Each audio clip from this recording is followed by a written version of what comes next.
नमस्कार दोस्तों, तारा क्लासेस की यूट्यूब चैनल पे मैं आपका स्वागत करता हूं। देखो भाई, अपना जो टॉपिक चल रहा था वो चल रहा था परमाणु संरचना। उसकी आगे की चर्चा करें तो देखो, इलेक्ट्रॉन की बात करें तो इलेक्ट्रॉन का जो द्रव्यमान होता है, इलेक्ट्रॉन का द्रव्यमान, वो इलेक्ट्रॉन का द्रव्यमान कितना होता है भाई? 9.11 गुणा 10 की घात माइनस 31 केजी होता है। कितना होता है? 9.11 गुणा 10 की घात माइनस 31 केजी होता है। और प्रोटॉन का जो द्रव्यमान है, प्रोटॉन का द्रव्यमान वो कितना होता है? तो बताओगे 1.673 गुणा 10 की घात माइनस 27 केजी होता है। उसके बाद अगर बात करें न्यूट्रॉन की, तो न्यूट्रॉन का जो द्रव्यमान होता है, न्यूट्रॉन का द्रव्यमान वो कितना होता है? 1.675 गुणा 10 की घात माइनस 27 केजी का होता है। ठीक है, ये जो बातें थी, ये इलेक्ट्रॉन प्रोटॉन वहां पे रह गई थी, तो आज मैंने ये बता दी है। उसके बाद देखो, एक होता है परमाणु क्रमांक। कौन सा होता है भाई? परमाणु क्रमांक। क्या आता है? परमाणु क्रमांक आता है। देखो, परमाणु क्रमांक क्या होता है? देखो, ये जो परमाणु है, परमाणु इसका जो नाभिक होता है, परमाणु का जो नाभिक होता है, इसमें उपस्थित प्रोटॉन की, इसकी संख्या, प्रोटॉन की जो संख्या होती है वो क्या कहलाती है? परमाणु क्रमांक कहलाती है। और परमाणु क्रमांक को Z से लिखा जाता है। किससे लिखा जाता है? Z से लिखा जाता है। या मैं यूं कह सकता हूं कि जो परमाणु क्रमांक होता है वो प्रोटॉन की संख्या की क्या होता है? बराबर होता है। ठीक है, यानी Z बराबर क्या हो गया? P हो गया। ठीक है, उसके बाद एक आता है द्रव्यमान संख्या। क्या आती है भाई? द्रव्यमान संख्या आती। क्या आती है? द्रव्यमान संख्या आती है। द्रव्यमान संख्या जो है उसको अपन किससे लिखते हैं भाई? A से लिखा जाता है। और द्रव्यमान जो संख्या होती है वो प्रोटॉन प्लस और जो न्यूट्रॉन होता है, प्रोटॉन प्लस जो न्यूट्रॉन होता है, इसका क्या होता है? योग होता है। क्या होता है? योग होता है। या कहने का मतलब ये है कि A बराबर P प्लस क्या हो जाता है? N हो जाता है। P प्लस N हो जाता है। यानी द्रव्यमान संख्या की बात करूं तो प्रोटॉन और न्यूट्रॉन को आप जोड़ दीजिए, किसका मान आ जाएगा? द्रव्यमान संख्या का मान आ जाएगा। ठीक है, उसके बाद एक बार स्क्रीनशॉट लो, आगे चर्चा करते हैं। देखो भाई कि यदि मैं इसके अंदर से, यानी मैंने बताया था परमाणु जो क्रमांक होता है Z, वो किसकी संख्या के बराबर होता है? प्रोटॉन की संख्या की। और जो द्रव्यमान संख्या A होती है वो किसकी, कौन सी होती है? प्रोटॉन प्लस न्यूट्रॉन होती है। अब देखो क्या होता है कि ये जो है A, इसके अंदर से मैं Z को घटा दूं। क्या कर दूं? घटा दूं तो क्या होगा भाई? यानी द्रव्यमान जो संख्या होती है उसके अंदर से परमाणु क्रमांक को घटा दूं तो जो किसकी संख्या आएगी भाई? देखो, A के स्थान पर क्या रख सकते हैं? P प्लस N रख सकते हैं, माइनस Z के स्थान पर क्या रख सकते हैं? P रख सकते हैं। P से P क्या हो गया? कैंसिल हो गया, तो क्या बच गया? N बच गया। क्या बच गया? N बच गया। यानी कहने का मतलब ये है कि जो द्रव्यमान जो संख्या होती है उसके अंदर से परमाणु क्रमांक को घटाएंगे तो किसका मान बचेगा? न्यूट्रॉन का मान बचेगा। किसका मान बचेगा? न्यूट्रॉन का मान बचेगा। अब देखो, अपन लिखते हैं, देखो जैसे बात करते हैं एग्जांपल की, देखो लिखा जाता है C6H12 लिखा जाता है। क्या लिखा जाता है? C6H12 लिखा जाता है। ये क्या है? देखो, ये जो है, ये एलिमेंट्स जो होते हैं उनको शो करना होता है ना। यानी जैसे इसका जो सूत्र होता है X, Z और A। यानी ये जो X है ये किसको दर्शाता है भाई? एलिमेंट को दर्शाता है। किसको दर्शाता है? एलिमेंट को। यानी X के स्थान पर कौन हो सकता है? कार्बन हो सकता है और कोई भी हो सकता है ना। ये जो Z है, ये Z किसके बराबर होता है भाई? यानी क्या है? परमाणु क्रमांक है। और A क्या है? द्रव्यमान संख्या है। तो ये एलिमेंट्स को ऐसे शो करने का जो है वो है सूत्र है। उसके बाद देखो, इस जो ये जो सूत्र है इसको अपन एक और तरीके से लिख सकते हैं कि X तो है ही है ना, X तो है ही है। और ये Z है, इसके स्थान पर क्या रखेंगे? P रख देंगे। यानी Z के स्थान Z बराबर P होता है तो Z के स्थान पर क्या रख दिया? P रख दिया। ये तो भी ठीक है। उसके बाद देखो, अपन बात करें A की, तो A के स्थान पर क्या रख सकते हैं? P प्लस N रख सकते हैं। क्या रख सकते हैं? P plus N। कहने का मतलब ये है कि जो नीचे वाली जो संख्या होती है ना, ये दो वाली, ये क्या होती है, प्रोटॉन की संख्या होती है। किसकी संख्या होती है, प्रोटॉन की संख्या। और ऊपर जो होती है वो प्रोटॉन प्लस न्यूट्रॉन का क्या होता है, योग होता है। ठीक है, उसके बाद देखो आगे चर्चा करें। जैसे आपको कोई क्वेश्चन दे देगा कि जैसे एग्जांपल की बात करें तो प्रोटॉन की संख्या आपको दे देगा 16, क्या दे देगा, प्रोटॉन की संख्या 16 दे देगा, और न्यूट्रॉन की जो संख्या है वो दे देगा 17, और इलेक्ट्रॉन की जो संख्या होती है वो दे देगा आपको 18। तो आपको ये बताएगा कि इसको हल करके बताइएगा जरा, यानी इसको इस फॉर्म में लिख के दिखाइएगा। तो क्या बताओगे, तो देखो मैंने बताया था नीचे, तो नीचे क्या लिखना है, प्रोटॉन की संख्या। प्रोटॉन की संख्या कितनी होती है, 16 है। कितनी है, 16 है। और x के स्थान पर क्या है, एलिमेंट है, तो x के एक बार तो शो करना है, वो एक बार करवा देता हूं, यानी 16 आ गया, उसके बाद x आ गया, उसके बाद proton plus neutron. Proton plus neutron की बात करें तो प्रोटॉन प्लस न्यूट्रॉन को जोड़ो, कितना आ जाएगा भाई, 16 और 17 कितना होता है, 16 और 16 32 हो जाएगी 33, क्या हो जाता है 33, यानी इसको इस प्रकार लिखा जाता है 16x 33 लिखा जाता है। ठीक है, कोई दिक्कत, चलो ठीक है आगे चर्चा करते हैं। देखो आगे चर्चा करें तो आपको जो क्वेश्चन देगा वो देगा कि आपको प्रोटॉन की जो संख्या है, प्रोटॉन की संख्या है वो दे देगा आपको 14, और प्रोटॉन की संख्या 14 दे देगा, और द्रव्यमान जो संख्या होती है उसका मान दे देगा 30। तो आपको ये पूछेगा कि आप न्यूट्रॉन की संख्या बताइएगा जरा, किसकी संख्या बताइएगा, न्यूट्रॉन की संख्या बताइएगा। तो सुनो कि न्यूट्रॉन की संख्या निकालनी, किसकी संख्या निकालनी है, न्यूट्रॉन की संख्या। तो अपन को पता है कि A बराबर क्या होता है, A बराबर होता है प्रोटॉन प्लस न्यूट्रॉन होता है, क्या होता है, प्रोटॉन प्लस न्यूट्रॉन होता है। उसके बाद इसकी A की वैल्यू दे रखी है कितनी, 30, और P की वैल्यू कितनी दे रखी है 14, प्लस में क्या आ जाएगा, N आ जाएगा।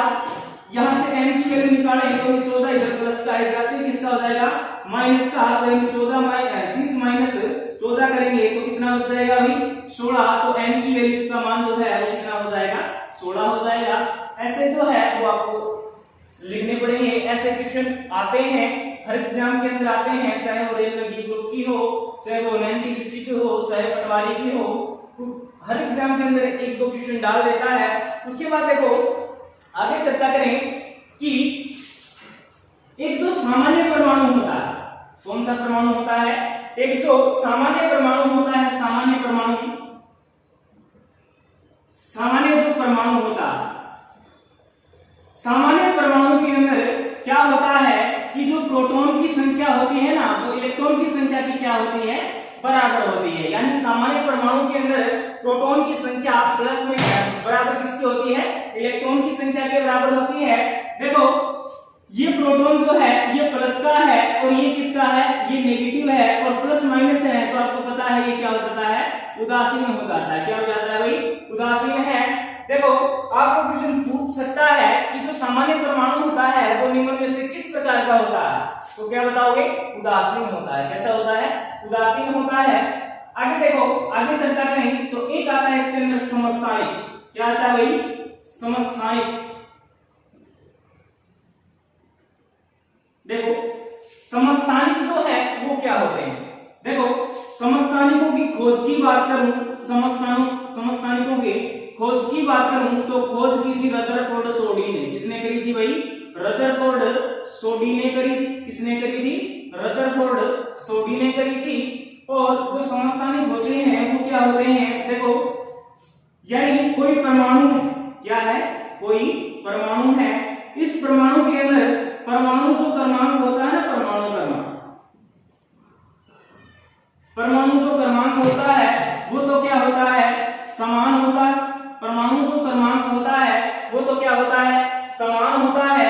और जो द्रव्यमान संख्या होती है, कौन सी संख्या, द्रव्यमान जो संख्या होती है वो क्या होती है भाई, अलग अलग होती है। क्या होती है, अलग अलग मतलब भिन्न भिन्न होती है। यानी समस्थानिक उसे कहेंगे जिसके अंदर परमाणु क्रमांक की जो संख्या है वो तो रहेगी समान, और जो द्रव्यमान जो संख्या है वो अलग अलग हो, तो इसको बोलते हैं अपन समस्थानिक। क्या बोलते हैं, समस्थानिक। सुनो एग्जाम्पल की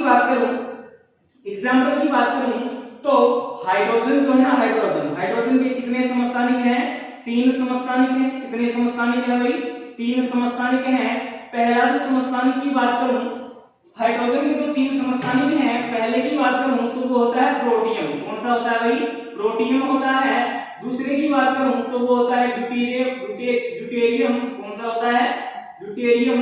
और तीसरा जो होता है वो कौन सा होता है भाई? ट्राइटियम। कौन सा होता है? ट्राइटियम होता है। कौन सा होता है भाई? ट्राइटियम होता है। देखो प्रोटियम की बात करूं तो इसके अंदर 1H1 आता है, और इसकी बात करूं तो 1H2 आता है। क्या आता है? 1H2। और ट्राइटियम कौन सा होता है? 1H3 होता है। देखो मैंने आपको बताया था कि ये जो है X है, यहाँ पे प्रोटॉन और यहाँ पर प्रोटॉन प्लस न्यूट्रॉन होता है। देखो मैंने बताया था कि जो नीचे होती है, नीचे प्रोटॉन की संख्या होती है। किसकी संख्या होती है? प्रोटॉन की संख्या होती है। और इसको ही मैंने एक बार इस तरह लिखा था कि Z बराबर ZX और A लिखा था या नहीं? यानी Z क्या है? परमाणु क्रमांक है। यानी ये नीचे वाला तो क्या होगा? समान होगा। नीचे वाला जो है वो तो समान होगा। ये देखो एक समान है, यानी परमाणु क्रमांक तो क्या हो गए?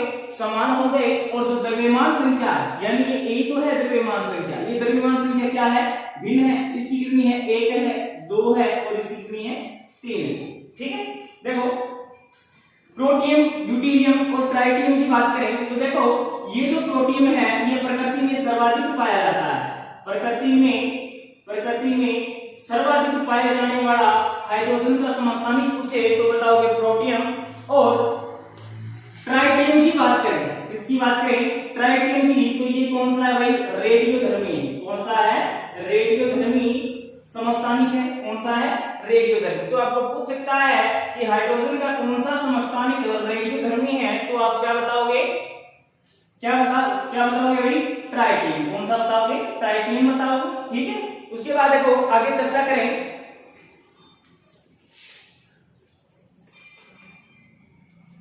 देखो आगे चर्चा करें कि ये तो हो गया समस्थानिक। उसके बाद एक आता है समभारिक। कौन सा आता है भाई? समभारिक। कौन सा आता है? समभारिक आता है। क्या आता है भाई? समभारिक आता है। देखो समभारिक की बात करूं तो समभारिक, देखो कोई परमाणु है, उसके अंदर क्या होगा कि जो द्रव्यमान संख्या है ना, द्रव्यमान संख्या क्या होगी? द्रव्यमान जो संख्या है, द्रव्यमान संख्या, वो द्रव्यमान संख्या तो क्या होती है? समान होती। द्रव्यमान संख्या क्या होती है? समान होती है। और जो परमाणु क्रमांक होता है, परमाणु क्रमांक वो क्या होता है भाई? वो भिन्न भिन्न होता है। क्या होता है? भिन्न भिन्न होता है। क्या होता है? परमाणु क्रमांक है वो क्या होता है? भिन्न भिन्न होता है। उसके बाद देखो अपन चर्चा करें कि एग्जाम्पल की, तो देखो एग्जाम्पल की बात करें तो पोटेशियम, कौन सा? पोटेशियम की बात करें 19, और ये कितने पे आता है भाई? यानी पोटेशियम की बात करें ये आता है 19, 40 आ गया। आर्गन की बात करें तो कितने पे आता है? 18, 40 पे आता है। और उसके बाद कैल्शियम की बात करें तो 20, 40 पे आता है। मैंने बताया था कि परमाणु क्रमांक तो इसकी क्या होते हैं? भिन्न भिन्न होते हैं। देखो परमाणु क्रमांक क्या हो गए? भिन्न भिन्न हो गए, लेकिन द्रव्यमान जो संख्या है वो क्या होती है? समान होती है। तो इसको बोलते हैं क्या? समभारिक बोलते हैं। क्या कहा जाता है?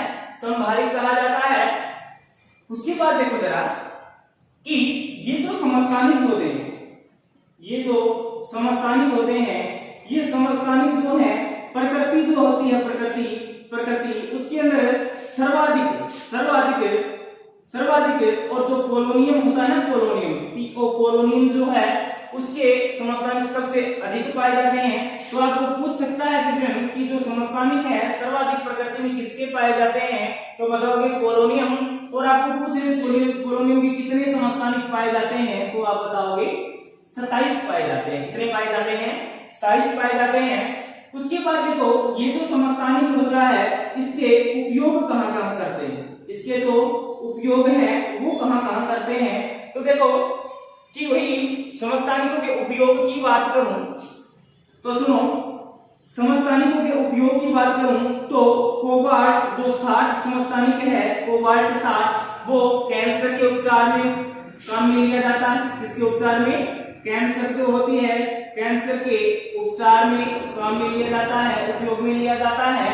और फास्फोरस, फास्फोरस जो 32 है, फास्फोरस 32 वो जैव उर्वरक के रूप में काम में लिया जाता है। किसके रूप में काम में लिया जाता है, जैव उर्वरक के रूप में काम में लिया जाता है। और आयोडीन 130 आयोडीन 130 और 131 ये जो है ये तो गले में थायराइड ग्रंथि होती है ना, उसको उसके उपचार में काम में लिया जाता है। यानी जो थायराइड ग्रंथि होती है, थायराइड ग्रंथि, उसके उपचार के अंदर क्या लिया जाता है, काम में लिया जाता है। तो ये बहुत अच्छे क्वेश्चन है कि कैंसर के उपचार के अंदर किसका उपयोग किया जाता है, तो क्या बताओगे, कोबाल्ट 60 का उपयोग किया जाता है। और फास्फोरस जो 32 होता है उसके अंदर किसका उपयोग किया जाता है, यानी किस काम में लेते हैं, तो बताओगे जैव उर्वरक के रूप में काम में लेते हैं।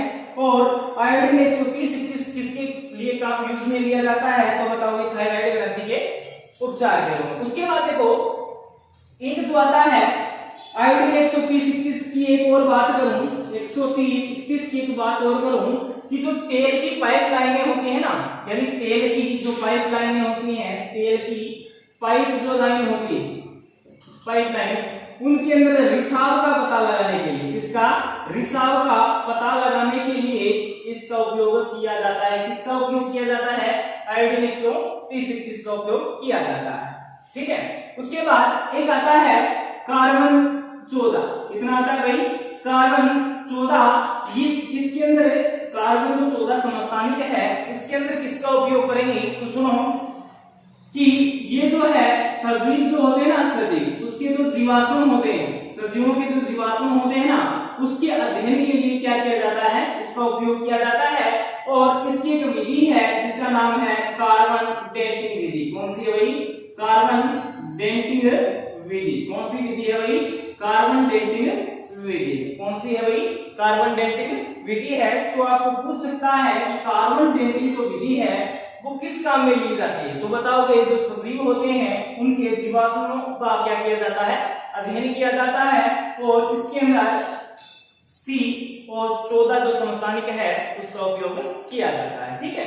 उसके बाद ये जो सजीव की बात होगी, उसके बाद बात करूं कि यानी एक होता है यूरेनियम 235, क्या होता है, यूरेनियम 235 होता है। इसका जो उपयोग है वो किसके रूप में किया जाता है भाई, इसको बोलते हैं अपन यूरेनियम, इसको क्या कहा जाता है, इसको कहा जाता है यूरेनियम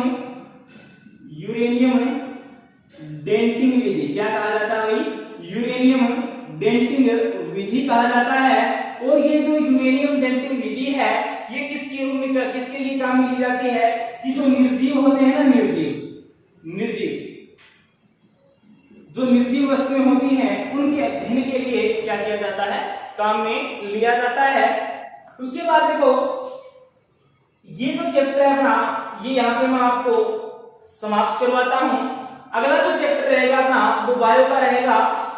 एक चैप्टर केमिस्ट्री का हो गया, एक बायो का हो गया, अब दूसरा मैं स्टार्ट कर रहा हूँ वो भी बायो का ही कर रहा हूँ, क्योंकि रक्त जो है उससे संबंधित ही करूंगा।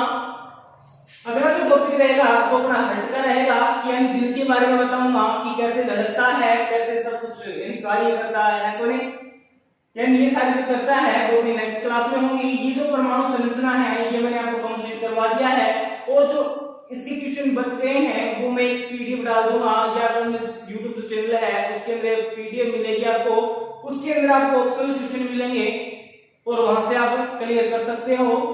तो अगर चैनल यदि पसंद आया हो तो लाइक और शेयर जरूर कीजिएगा। धन्यवाद।